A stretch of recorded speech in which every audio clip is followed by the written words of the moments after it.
Hello, Ozia, as they say in Hungarian. I had quite a fast Hungarian teammate once upon a time. He taught me a lot of Hungarian vocabulary. Half of them swear words, so it's all you need to know really. Thanks, Peter.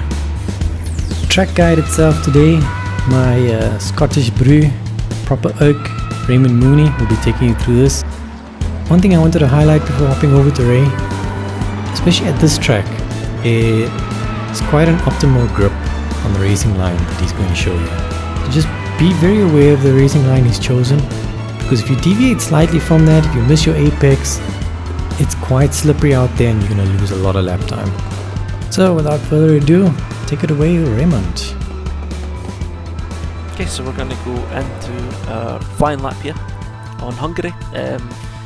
This here, I did a 42.1 on this lap. We're about to see it was invalid. I'm not really sure where. I think it was around about the middle lap, but it was one of the cleanest laps that I had, and it was the best one really I could use for our track guide today. This is a very quick guide I've just been asked to put together just to sort of show what I'm looking for when I'm driving on Hungary. We are using the Porsche GT3. First time I've used it in quite a long time. It's probably the most rewarding car in a cycle course in my opinion, so I was using that. I think the ask was to use the Bentley, but that car is quite boring, but probably be quite good here, especially with the curves that you have to ride over. So we're going to shoot into our lap. Most important thing at the start of the lap is to get a clean exit from the last corner, and we're heading down to turn 1 where we want to spot the braking point, which is going to be around about 110 metres. So you see it's not quite on the 100 metre mark, but we're just about to see, I've just started hitting the brakes and you can still see the mark, so maybe it's about 110, 120 where you're going to want to start braking for turn 1, and you want to get into the corner off the brakes as early as possible, and then you want to get right on that accelerator and maximise your exit using all the curb on the exit and getting right out there. And at turn 2, your braking point is going to be on the right hand side, just as the curb sort of shows up, and at that point you're going to turn in towards the corner and then slam the brakes on basically as hard as you can. You don't need to worry about taking a big wide sort of, braking a straight line and turning in a big wide, because the corner is so long, it's almost like an oversized hairpin, that making your way into the apex is way more important, and you're going to gain a lot of time on people who are maybe braking and taking wider lines. It's also easier on your tyres as well doing it this way. So you see that, we're turning in, braking really heavy right into the apex, and at the middle of the corner we're slamming the accelerator. So I need to go back. So you see here we're just sort of floating about, and as soon as we feel that we've got the front of the car hooked up and the rear's not going to spin round on us, we're getting that accelerator on, and as hard as possible. Now you want to make sure that on your exit you're not maximising the exit all the way out, so at this point here you don't want to be running out wide there, because this next little kink here, this is going to be really difficult, and you're just going to go wide off here and you're going to scrub speed off all the way up here, especially if you have to lift it and maybe even brake if you're taking it too aggressively. Next corner here, you want to brake again on the curb on the right hand side. So as you hit that curb, you're going to start hitting your brakes, and you kind of want to stabilise your car. You see, I'm riding the accelerator a little bit here. In the Porsche, coming off this curb, it just wants to kill you. So rather than die every time, you might find that you need to stabilise your car. I know the Ferrari was quite, it would do that as well. Depends what car you're going to be driving here that, try and throw you off the track. This curb on the inside can sometimes kill you in the Porsche as well, but other cars I've known you can just fly right over it. But this lap, fortunately, didn't kill me. It was actually very good, and I didn't even cut that much on the exit, meaning I could sweep back to the left for a right-hander here. And braking point, you're turning in again, and it's after you've turned in, you're turning straight towards the corner, almost straight, and it's as this red marker on the right-hand side, kind of in the curb ends where you want to slam the brakes. Running the car on the apex. Now as soon as you feel that you can get on that accelerator, you do it. You don't wait at all in this corner, because there is a lot of runoff area out here, so you can carry so much extra speed, and it's not a cut unless you go all four wheels off the track here, so plenty of room for maximising your exit speed on the way up to the chicane. Now the chicane for me, braking point is into the curb, so basically the curb again on the left hand side. As I get onto the curb, I'm going to then slam the brakes. Porsche does not like curbs, so the sausage curbs on the inside, I'm trying to avoid them, and I do mostly avoid them in this lap. The different cars will be better over the curb, so you can probably monster over them. I know, again, driven the Ferrari here and it wasn't as good either. It didn't really like those sausage curbs, so try and avoid them as much as I can in this car. Braking point for this corner, I don't know. Basically, just as I'm coming in, it's as I get close to the corner, I want to sort of just feather the brakes a little bit and ease the car in, because you don't need to maximise the corner speed, because in the exit you're wanting to stay to the left anyway.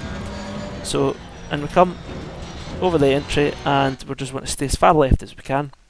This corner here, if you don't stay left, you're going to lose a lot of time. Kind of like on the exit of turn 2, you can lose a lot of time on that little kink. Whereas here it's more of a corner, but you'll see as we run through the amount of exit speed we can carry here. Pretty massive. I believe that was probably where we invalidated this lap, so obviously don't run quite as wide as I did on this attempt.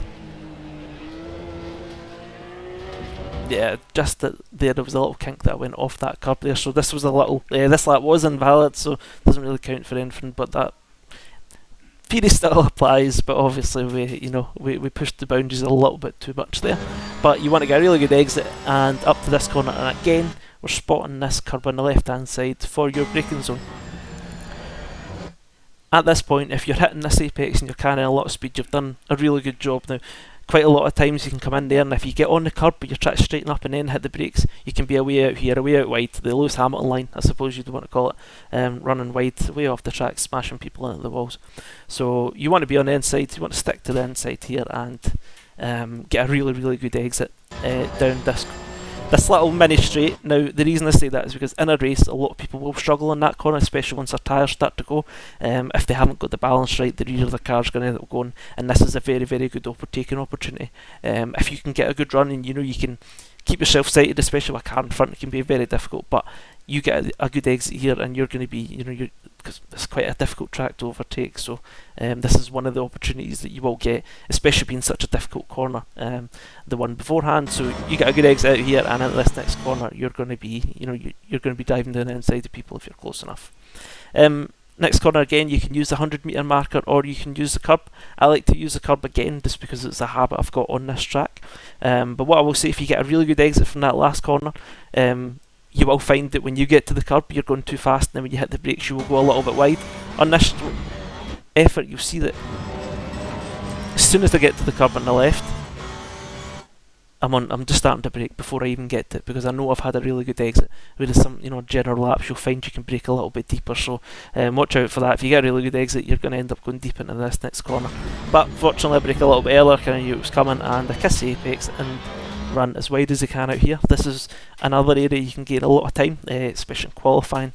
If you're sticking within the track limits over here, you've got all this runoff area, you can be carrying so much more speed through the apex of the last turn. So second last corner, just as we go into the bridge, we're turning to the right, and it's kind of after the bridge, but you're wanting to slam the brakes, and again you're turning towards the apex of the corner, holding it, kind of like turn 2, you want to hold it there. You don't want to be running big wide lines, try to carry loads of speed. It's not really massively important. You'd want to get to the apex, and then you can start to pick up your speed and get a good exit. You'll gain loads of time that way. And again, it's easier on the tyres, especially if obviously here I'm turning quite a bit because it's just a sort of hot lap, but on a general sense, the rear of the car is going to be quite compliant. As you're coming off the brakes, you're not going to be scrubbing the fronts anywhere near as much as you would trying to take a big wide sweeping line. And you're just wanting to maximise your exit, but not too much. You can go further over there, but the further over there you go, the tighter you're going to be taking the last corner, which isn't ideal. And it's scrubbing your tyres a lot more, trying to get over and try to get back over the left of the track. Braking point here again is a little bit of a guess. Again, just as you're entering the corner, you just want to brake and you just want to run the car in. If you run too deep, you can always cut back and get a really good exit, but you're still going to lose time with sticking to the apex a little bit and just sort of holding it there, being a little bit patient. And you see here I've went a couple of times on the throttle but had to let off, because if I went then I would probably stick, I'd probably make it around the corner, but I would end up sliding on the exit. Whereas here, eventually now I've hit the accelerator, and as you're on our way out, we want to use all the exit curb and the traction control's not kicking in, there's nothing affecting us. We go earlier at that point, we're going to end up sliding on the exit, affecting the end of your last lap and affecting your next lap. And obviously if there's anybody close behind you, they're going to get a run down on you into turn 1, which again is a good overtaking opportunity if you're good at coming out the last corner, but it's quite difficult to do. It's as your tyres sort of wear, you'll see how that goes in races, but yeah, so that's literally it from my track guide. Simple, little straightforward. What I'm going to do is I will let it play out. I'll go back and I'll just let the full lap play out, just sort of in its full glory, I suppose, and just you can just let you see it in sort of full time, and then that's me.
Easy peasy.